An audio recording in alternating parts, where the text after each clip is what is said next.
And we're back. Thanks again, guys, for joining me in another Adobe Illustrator tutorial. Today, we are actually going to backtrack a little bit, and we're going to go before all of the tutorials you normally would look at, and we're going to cover setting up Adobe Illustrator. Now, this should have been one of the first things that you guys got familiar with, but I went on a whim assuming that you guys may have already understood the layout of the program and how things operate, but you may not. So with that in mind, we're going to discuss how you would set everything up. And there are a few things that you need to know. So we're going to take this and we're going to go moderate speed through this. It doesn't have to be anything major that you're remembering because it's going to be a simple flow through. First things first, when you open up Adobe Illustrator, you're going to be presented with essentially your workspace. Now I'm going to show you, I believe the default workspace is called Essentials. And I'm going to show you what that looks like. I have a custom workspace that I utilize, but you can of course utilize your own. So here's what we're going to do. By default, this is what Illustrator will look like when you open it for the first time. You're going to have your toolbar on the left, and you're going to have your panels on the right, and then your artboard and your canvas is going to be in center screen. Above that, you'll have your options bar, or at least that's what I like to call it. And the reason I call it that is because these buttons that you see will always toggle and change depending on what item you may have selected. Certain things become applicable that are up here that are not normally there. So let's say we have a rectangle on screen. Now we have alignment options.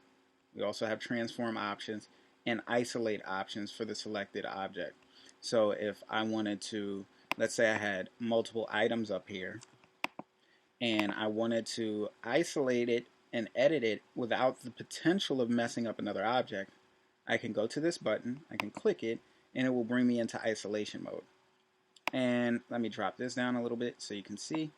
But essentially, isolation mode allows you to go inside the layer, into your shape, and then you can edit it without fear of it interfering with any other object.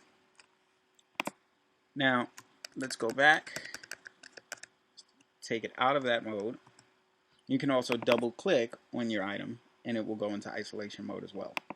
But you'll notice as you select certain things, you get different options that are going to be listed up top.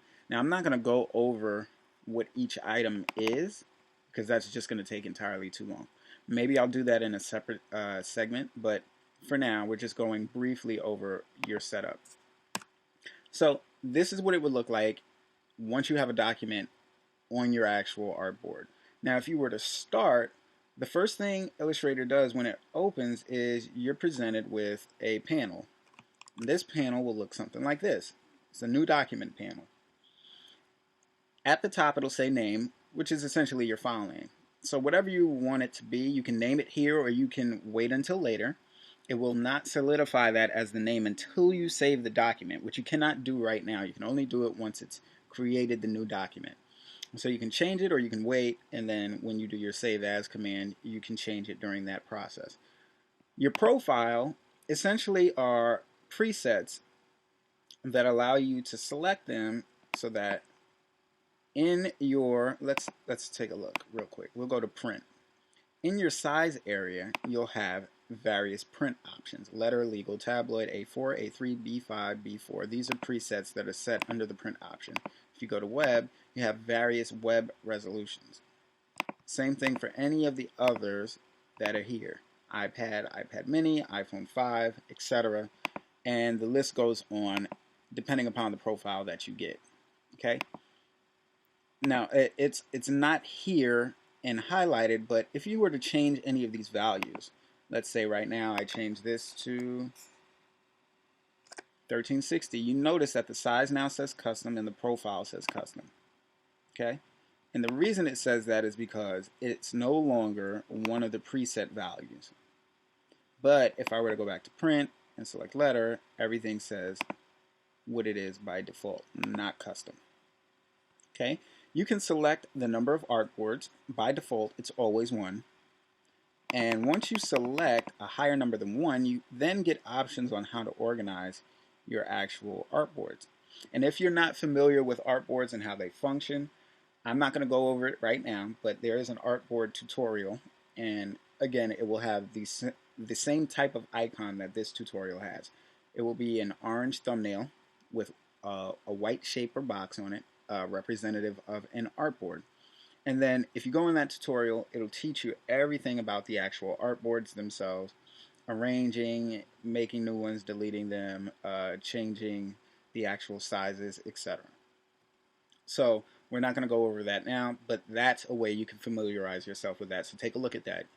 The next thing is spacing, which is relative to the actual artboards themselves.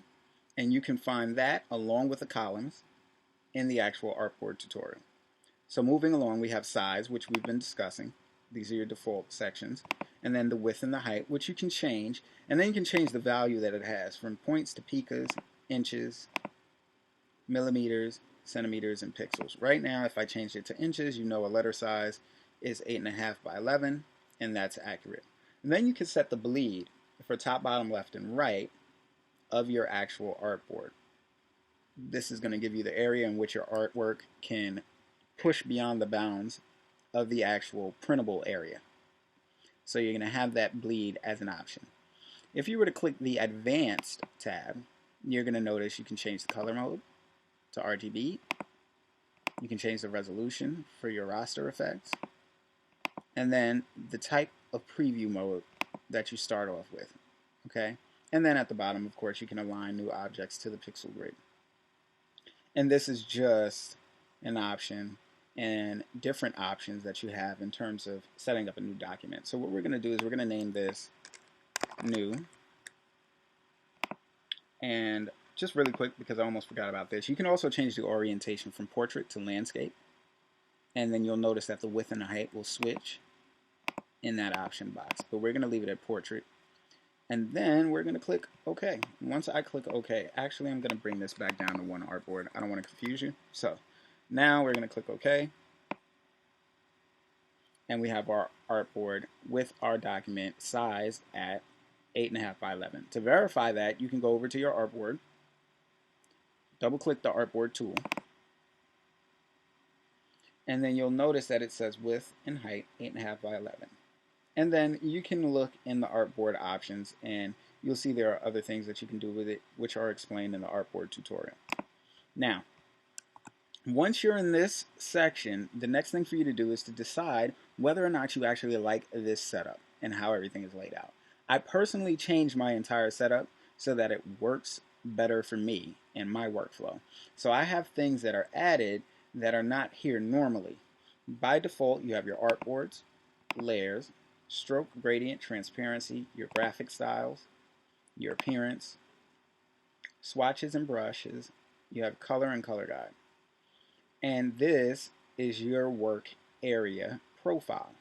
Right now it's set to essentials.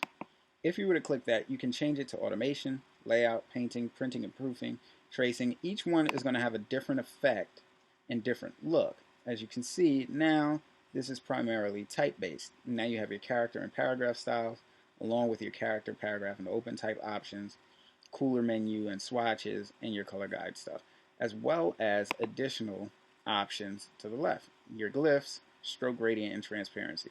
So it changes by default depending upon which you have selected. You have tracing,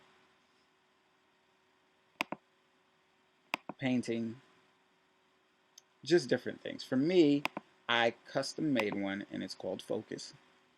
And I have everything listed over here so that everything gives me a better viewable area on my actual canvas. This will allow me to work faster, keep everything in one spot, and then it makes it easier for me to see what I'm developing. Now, once you've set that up, you'll be able to move on and start customizing certain things. You can go to your window menu option, And then you can select the different panels that you want to appear, and you can actually dock these panels. For instance, let's pick cooler, and it will bring the cooler panel out. If I were to minimize this, I can then drag this little bar and I can place it underneath one of my menu items. Or if I wanted to, I can extend it and then I can add it as a secondary menu option on one of the bars. So if I were to minimize this, right now, you'll notice cooler is grouped with my stroke menu. Wherever you see these ridged bars, that represents a section, and that means two items are grouped together. Down here I have my actions, but it's grouped by itself. Same thing with the transform, which means if I were to click this, it's only going to pop out just the actions, just the transform. But if I were to click cooler, it's going to pop out and I can switch between cooler and stroke. And you can do that for any number of the windows that are here. So once you click window, you can go down, you can select gradient, layers, transform, any of these items, and group them together how you want, whatever is more comfortable for you in terms of your development and your layout for your workflow. And essentially that's it. And you just want to make sure that these are the things that you're paying attention to when you're setting up your workspace. You can then figure out how you're going to save things and export later, and we'll have another tutorial on export options later on, but we just wanted to cover how your workflow should develop and you setting up your workspace in this tutorial. Once you have it set, you can then click New Workspace and you can save it at a specific name. Click OK, and that will be your new workspace. You can then go to Manage Workspaces. If you have multiple, you can delete it, add a new one, do multiple things. So just get familiar with it, play around with it for a little bit in case you're not ready to move forward into actually developing your content. But if you are, now you can take a step forward and you can start looking at the other tutorials again. So make sure you brush up, go over this again, make sure you're familiar with it, and then I will see you guys in the next class. Thanks again for joining me, and I'll talk to you later.